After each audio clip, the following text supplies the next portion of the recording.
Sandang, pangan, papan. 3 kebutuhan primer yang selalu dibutuhkan. Khususnya sandang atau fashion, proses pembuatannya tidak boleh sembarangan. Bisnis fashion tidak boleh main-main agar brand selalu top of mind. Ekosistem bisnis juga harus matang agar mereka selalu tertantang untuk terus berkembang. Kembali lagi bersama saya Vira di Unboxing.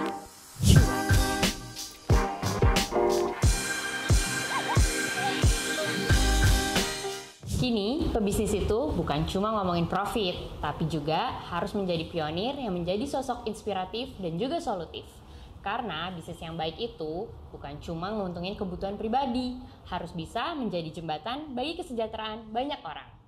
Sobat Miko, please welcome Mbak Sarah Sofyan. Hai Mbak. Karena aku udah main-main nih ke kantor Mbak Sarah. Nah ini tuh sebenarnya aku tuh dari tadi kayak ini ada kain, ada bahan, terus warna-warni, cantik-cantik banget.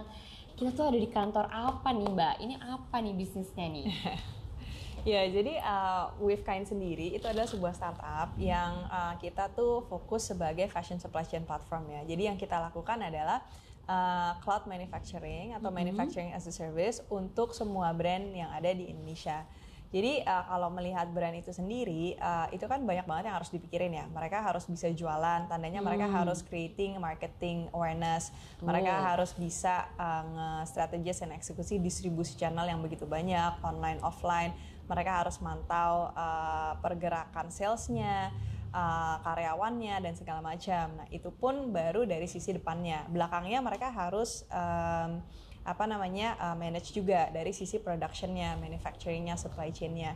Yang dimana kalau misalnya fashion items untuk manufacture an item it requires 12 steps gitu. Yang itu is actually very very thorough kan. Jadi yang kita lakukan adalah dari sisi manufacturing as a service ini untuk men-streamline proses yang berbelit-belit itu menjadi sangat simple. Sehingga mereka bisa fokus ke other things kayak brand building, selling, distribution, awareness tadi, gitu ya, marketing, gitu-gitu. Wow, aku dengerinnya aja udah langsung kayak riuh gitu Mbak, 12 steps. Terus juga kayaknya emang kalau misalnya itu tuh mau jadi pebisnis fashion kayak udah banyak banget yang diurus. Jadi kayak sebenarnya With Kind ini menjembatani ya Mbak ya, untuk mempermudah tadi ya para manufacturer dan juga si buyer itu gitu, betul ya? Kita sebenarnya lebih daripada menjembatani ya, jadi kita meng-connecting tapi kita juga meng-enable prosesnya yang tadinya menjelimet menjadi mudah gitu. Oke, nah tadi tuh ada part-part yang aku sebenarnya baru dengar, cloud manufacturing itu apa Mbak sebenarnya? Jadi kayak aku baru tahu nih ini apa sih, maksudnya sistem seperti apa sih gitu, boleh jelasin sedikit nggak Mbak Sarah? Ya, jadi as simple as a brand yang mereka misalnya mau bikin apa, jadi mereka just go into our website, mereka isi semua fill in whatever that they are actually wanting to produce, dan itu akan masuk ke dalam sistem kita. Di dalam backend kita akan do a matchmaking. Jadi we already onboarded quite a number some of manufacturers, yang dimana these manufacturers that we onboarded has gone through a several processes and which they are already validated gitu. Jadi tandanya kita udah melihat quality workmanship-nya mereka seperti apa, mereka punya capability of timeline-nya itu seperti apa, sistematisnya mereka seperti apa, beroperasinya konveksi atau garment itu seperti apa, come down until to the ESG ya. Oke Mbak Sarah, tadi kan kayak ada kalimat-kalimat platform cloud manufacturing, terus itu tuh sebenarnya boleh nggak diceritain singkat Mbak, kayak itu tuh apa sih, terus juga flow-nya tuh seperti apa? Ya, jadi simpelnya adalah sebagai brand, misalnya kayak oke, aku mau bikin desain apa, aku mau bikin produk apa, whether itu baju, sepatu, tas, aksesoris, whatnot, yang penting itu masih dalam ranahnya barang fashion.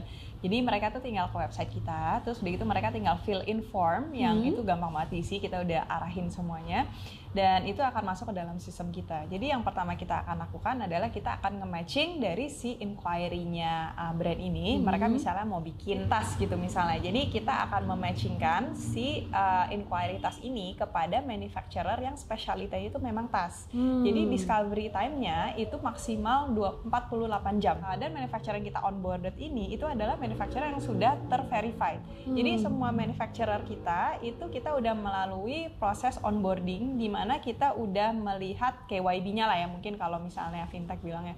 Jadi kita udah ngelihat mereka punya capacity itu sebenarnya berapa sih, mereka punya specialty product tuh apa sih, workmanship mereka tuh seperti apa, cara kerjanya atau sistem mereka tuh seperti apa, dan kita juga melihat kayak beberapa ESG factor ya untuk make sure bahwa mereka is actually a good manufacturer type gitu. Jadi kita nge-matchingin mereka sehingga si ordernya itu bisa dijalankan dengan benar. Jadi setelah kita udah place ordernya ke si mitra kita, itu proses yang kita lakukan tuh a controlled closed loop system proses dari awal sampai akhir, sehingga dari sisi brandnya itu untuk membuat atau mendapatkan tasnya itu dapat diterima dengan waktu yang mereka inginkan tanpa delay, dan yang kedua adalah dengan quality control yang baik gitu. Oke, nice banget. Berarti sebenarnya ini udah tersistem banget dan juga membantu juga ya Mbak ya untuk si manufacturer dan juga si para brand. Jadi kayak nggak usah pusing nih karena kita udah ibaratnya curator gitu ya Mbak. Betul. Untuk si manufacturers ini. Nah, aku kepo Mbak, berapa sih jumlah manufacturer yang sebenarnya udah join nih sama Wifkind? Ya, kita kalau misalnya di sisi manufacturer mungkin ada 260-an ya, yang itu misalnya scattered around Pulau Jawa lah. Jadi ada yang di Jabodetabek, Bandung, atau recently kita udah ekspansi juga beberapa mitra di Jawa Tengah lah ya. Kalau dari sisi customer, yang kita consider active meaning mereka ada certain repetitions of frequency of orders, itu sekitar 400-an ya. 400-an of customers yang mungkin 95% itu Indonesia based. Nice banget, berarti emang bisnis fashion ini sungguh legit juga ya Mbak, buktinya kayak dari brandnya aja udah sampai 400-an, manufacturer juga udah sampai 260-an, yang dimana tadi ada onboarding tuh Mbak, aku menarik banget. Berapa lama sih manufacturer di onboard untuk di Wifkind? Onboarding proses kita mungkin sekitar 1 minggu ya, jadi kita melakukan KYB tadi, kita on-site, jadi tim manufacturer kita on-site untuk melakukan ke beberapa checklist, dan sometimes kita tes mereka juga, jadi kita kayak tes, oke, manufacturer coba bikin ini, dan dari situ kita melihat workmanship-nya mereka, sebagus apa kualitasnya mereka bekerja, sama yang kedua adalah timeline disiplinnya mereka tuh seperti apa. Kayak deliverable-nya on time nggak gitu ya. Oke. Keren banget. Berarti sebenarnya udah sampai ibaratnya yang udah join jadi manufacturer membernya sama Wifkind itu udah terkurasi banget lah ya. Supaya nanti si brand nggak kecewa nih ya Mbak pas lagi kayak mau order, pesen, akhirnya ada repetition juga untuk pemesanannya. Nice. Lagi-lagi nih ya Mbak, aku masih mau tanya-tanya karena emang udah kayak apa ya, ini kayak seru banget gitu kan. Tapi pastinya ada nggak Mbak kayak feature yang sebenarnya yang disukain atau pembeda dari bisnis yang sejenis mungkin? Jadi kalau misalnya kita melihat adalah banyak mungkin industri ini is still operating in a very conventional way ya. Jadi di situ dari sisi konvensional banyak 3 faktor yang paling penting dari sisi supply chain yang itu banyak sekali kemis. Yang pertama adalah harga. Jadi untuk mereka bisa mendapatkan harga yang terbaik in the market di ranah produksi sehingga itu bisa memberikan a healthy margin dan mereka juga bisa nge-pricing di retail atau kepada consumer mereka tuh dengan tepat. Jadi pertama adalah harga. Faktor kedua itu sebenarnya timeline. Kenapa ini penting banget? Karena kalau misalnya di Indonesia kita melihat selalu ada peak season yang terjadi di semester 1 sama semester 2. Misalnya kalau di semester 1 fashion itu selalu berbondong-bondong larinya ke season lebaran. Kalau misalnya semester kedua, fashion itu selalu berfokuskan atau bergantung kepada Harbolnas. Jadi tandanya di saat barangnya itu nyampe setelah si peak season ini udah selesai, itu barang udah hampir nggak ada artinya. Or the value become significantly low. Jadi on time delivery is significantly important. Itu faktor kedua yang harus dikontrol. Yang ketiga adalah quality control. Itu karena misalnya customer order sekian ribu pieces kan is impossible untuk mereka nge-QC semua 1000 piecesnya kan. The product has to be arrive in the right time, it has to be delivered in the right quality sehingga pada saat dia menjual lagi ke end consumer-nya, si end consumer mereka pun juga balik-balik dan the business actually grows gitu. Kita dari sisi supply chain we always push or support the business to grow. Karena di saat si buyer kita grow, kita pun juga grow gitu, dan begitu juga partner kita dalam ekosistem kita sendiri itu juga grow with us along the way. Terakhir yang keempat itu adalah accessible financing. Kenapa accessible financing itu sangat penting? Karena Indonesia ini menurut pandangan kita itu vehicle-nya adalah UMKM kan, dimana si UMKM ini nggak semuanya is actually bankable gitu kan. Dan we all know, ya aku dulu sebenarnya dari bank kan, proses bank itu sangat ngejelimet banget dari sisi birokrasi approval-nya, meaning untuk dapetin fasilitas itu lama. Terus yang kedua dari sisi documentation yang diminta itu banyak banget. Terus yang ketiga adalah dari sisi agility-nya, karena memang sangat-sangat strict sehingga banyak bisnis fashion yang memang banyaknya itu adalah UMKM itu dikategorisikan not so accessible to banking. Jadi easy accessible financing is actually very important untuk nge-grow bisnisnya. Yang tadi aku bilang kan, kalau misalnya di Indonesia ini kan banyak peak season ya. Jadi di semester 1 itu adalah Lebaran, di semester 2 itu adalah Harbolnas kan. Jadi apa yang kita lakukan, for example, right, our partnership with Coinworks, Coin Invoice is actually a supply chain financing that is actually helping a lot to the buyers, yang dimana mereka produksi sama kita sekarang. Produksinya sendiri itu aja udah makan waktu sekian lama kan, dan barangnya itu setelah kita deliver itu harus ada proses mereka inventory di dalam warehouse-nya mereka, dan saat itu mereka harus listing lagi ke marketplace atau didistribusi kepada offline stores-nya mereka di berbagai different location. Dari situ baru terjadi sales revenue. Jadi tandanya ada beberapa bulan yang is actually waktu sebelum barangnya itu translated into sales revenue. Jadi si Coinworks ini kerja sama Wavekain is actually to enable our buyers to get an easy accessible of financing, sehingga mereka bisa mendapatkan working capital dan berjualan dulu, mendapatkan uangnya balik, baru mereka bayar manufacturingnya gitu. So it's healthy for everyone. Yes, agree banget. Jadi kalau yang tadi Mbak Sarah bicarakan ini itu benar banget, disebutnya itu kalau di Coinworks itu adalah coin invoice, Mbak. Jadi kayak misalnya memang buyers ini yang sudah terbukti kayak tadi ada orderan segala macam, itu tuh dibantu untuk pemberian modal yang sebenarnya tadi untuk jangan sampai ini nggak ada produksi gitu ya, karena sebenarnya modalnya itu masih belum tergenerate nih dari revenue-nya. Nice banget. Dan sebenarnya nih ya kalau misalnya di Coinworks juga untuk pengajuannya itu tuh bisa sampai mendapatkan modal up to 2 miliar loh Mbak. Oke deh Mbak Sarah, lanjut lagi ya. Sebenarnya kalau tadi kita udah ngomongin ada feature segala macam, aku kepo sama challenge. Ada nggak sih tantangan sebenarnya yang dijalanin sama Wavekain? Ya, jadi kalau misalnya kita lihat industrinya ya, sekarang di Indonesia ini manufacturing is still very conventional. Jadi dari sisi prosesnya itu sangat konvensional, dan also dari sisi manufacturernya itu jadi konvensional. Jadi di satu sisi is an opportunity for us karena ini sebuah gebrakan ya, dan a very limited competition is actually doing it in the market. Cuman a big challenge for us karena we have to do it right first time gitu. Atau we have to learn very fast from our first mistakes gitu. Karena nggak banyak yang kita bisa contoh ya in the market kan, karena yang kita contoh adalah konvensional, yang itu kita try to actually automate atau semi automate atau digitize kan. Itu sebenarnya challenge kita sih. Jadi memang tim kita tuh banyak banget ke lapangan, benar-benar understand the market, understand the potential users, also understand the behaviors, understand the process, sehingga kita bisa make the right product dan also launching it in the right time. Karena sometimes too complex of product is unadaptable or unusable ya. Yep. Agree banget. Jadi kayak memang ini challenge-nya juga ya. Tapi kalau misalnya tahun 2023 nih Mbak, apakah dari Mbak Sarah juga ada concern kayak misalnya I don't know, maybe low trend or something yang untuk dari 2023 untuk fashion industry?